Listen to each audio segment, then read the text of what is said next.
Filipe era de uma cidade chamada Betsaida.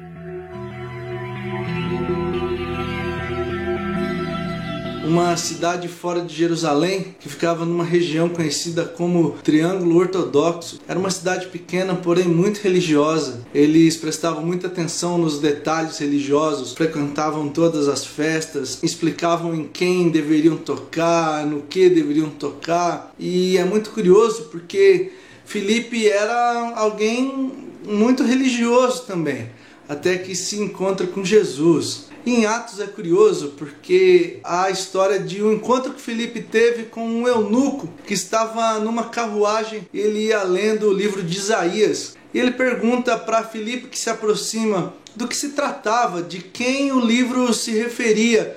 E aí Filipe vai explicando todo o contexto e explica de tal forma que o eunuco compreende. E aí chega perto de um lugar que tem água e o eunuco diz assim: olha, ali tem água. O que me impede de ser batizado? Ora, muita coisa impedia o eunuco de ser batizado, principalmente porque Filipe era alguém que vinha de um contexto muito religioso. Segundo a lei de Moisés, um eunuco estaria automaticamente separado da Assembleia. Existia um outro problema também, que era a questão da circuncisão.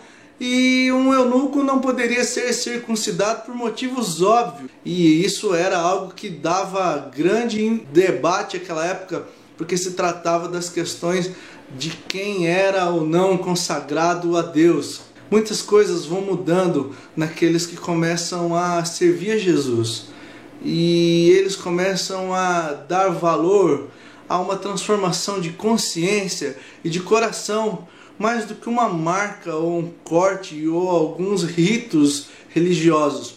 Vocês conhecem o final da história.